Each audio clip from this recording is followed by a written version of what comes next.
Hello, I'm Chris Moyer from Z Prime Research. Today I'm joined by Patrick Kubiak, Field Technology Services Manager at Golden State Water. Patrick, thank you so much for talking with us today. My pleasure. As we look at digital transformation that is occurring in industries like the automotive space, financial services, insurance, consumer technology,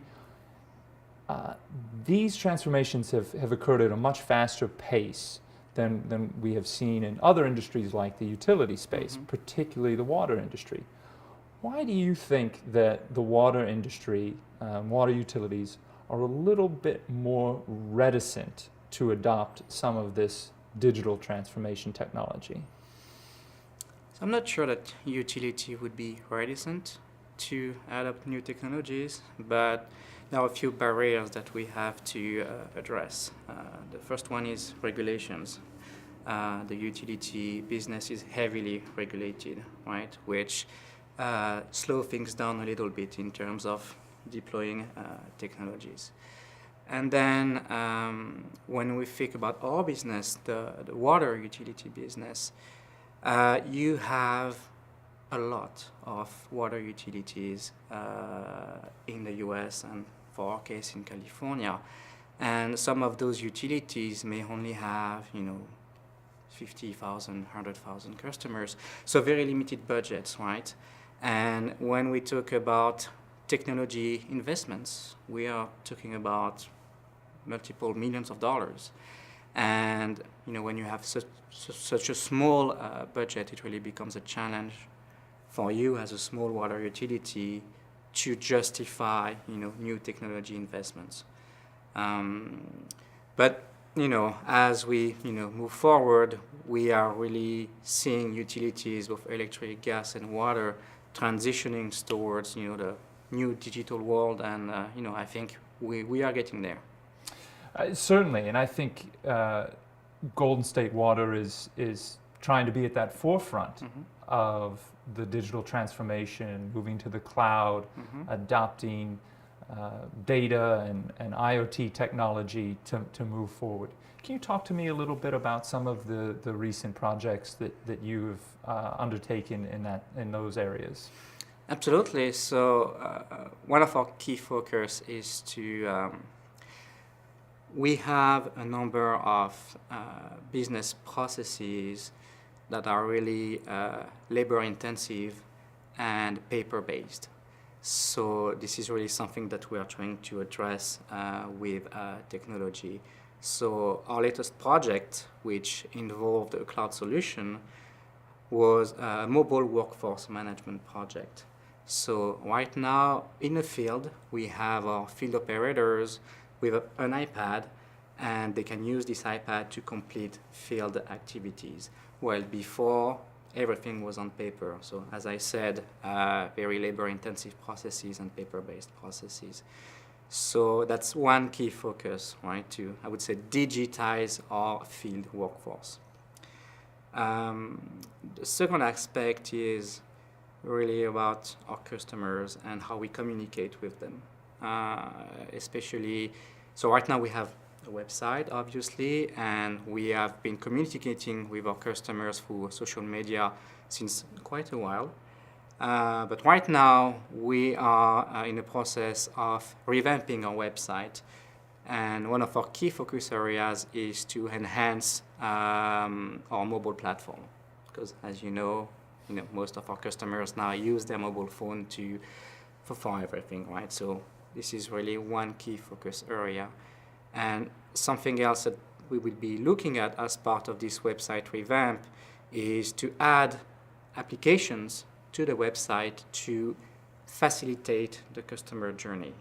So if you want to, let's say, open an account, or if you have a water leak, we would like you to be able to address those issues via our website or by using your mobile phone, as opposed to making a call to our customer service center. So we really want to give our customers a new way of communicating with us, and also focusing on this omnichannel concept that they will get the same experience by calling the customer service center or using our mobile website.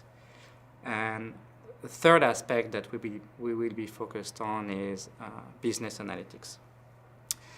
We do collect a very large amount of data, and we are not getting all the value that we could get out of those data. So we need to look at business analysis and business intelligence tools to help us with this. We also need to determine what we want to look at, the data we want to look at, and how, at the end of the day, this is going to benefit our customers.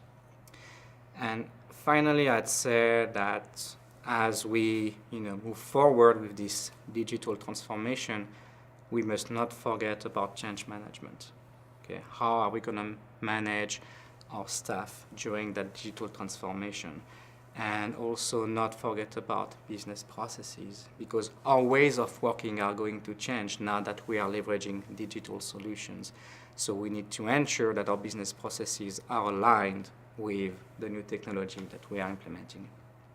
That makes a lot of sense to me, and I'm really struck between the line of more data, more business intelligence, and ultimately driving that to better customer operations. And you mentioned the omnichannel experience that you were attempting to provide for your customers. I think this is really crucial, because even in a world where 65% of website traffic now occurs on a mobile device, there are still people that want to have a paper bill, or to call up Exactly. their water or power utility and talk to somebody. So providing that platform that caters to both the technologically savvy and the people that are, have a more analog perspective on things is really key. Right, it's really a challenge because, as you said, so you can have customers, they still want to get their letters in the mail, and that's how they're going to communicate with you. Some are going to be calling the customer center, some are going to use the website, some are going to use their mobile application. So ensuring that everybody is getting the same experience with all those communication channels is really a challenge. And that data is going to be crucial for you to understand, okay, this is the customer that wants the letter, and this is the customer that wants to get the tweet from Golden State Water. Right. As we look over the next 3 to 5 years, what are some of the big projects that you're going to undertake to further the Golden State Water digital transformation? So we talked about the digitizing our field workforce. We talked about the website. We talked about business analytics. We are also moving forward with a GIS initiative. So ensuring that all our assets are including GIS database. We are upgrading our SCADA system as well throughout all our service areas, and trying to centralize the operations of our SCADA system and standardize the way SCADA is being used throughout all our service areas. And something which is really more in the long term is a data warehouse. Because right now we have multiple systems, right? And they all have their own database. So if you want to get business analytics, from all your systems, you have to manually and individually go to each system. It's not centralized, right? So ideally, and we were talking about the cloud, so the ideal world, and it's going to be a challenge to get there, but you would have this centralized database warehouse where all your systems are pushing their data, and then you would be able to have a business analytics tool sitting on top of this data warehouse to basically create the reports and dashboards that the business need. So that will be a significant undertaking, but there is a significant value to get out of this. Certainly. And you, as you so rightly mentioned, we're at Cloud for Utilities Week right now, and do you envision that that data warehouse will be something that is hosted in the cloud? Potentially, there are lots of advantages, to have this hosted in the cloud. So, not having to worry about all the hardware, right, that you would have on premise if it's an on-premise solution. And then, if we would decide to go with an on-premise solution, you need, a full-size team to be maintaining this hardware. So that really becomes a challenge. And yeah, back to the cost. A cloud solution would really make sense from an ROI perspective. Certainly. As you think about the technology and how it is having a profound business transformation effect, how does that translate to the customer? And as we are moving into the 21st century where there are environmental challenges, water, energy, accessibility challenges that exist for society, how can some of these technologies make a positive impact on society, the environment, and the customer? That's a very complex question. Easy question. Easy question. So I'll start with an example. So as I mentioned, we rolled out a mobile workforce management solution, which is in the cloud. And thanks to that solution, we significantly decrease the turnaround to address customer requests. So now if you're a customer, you're calling us because you have a water leak, we can dispatch an operator, to your house much quicker than before when we didn't have that particular solution. So that's one example of a clear customer benefit. And that same application also had a very positive environmental impact, because I mentioned we used to have paper-based processes, and we used to print hundreds of thousands of millions of paper pages, and that's gone away. So there is an environmental positive impact there as well. And talking about the environment and our impact of greenhouse gas emissions and the water energy nexus.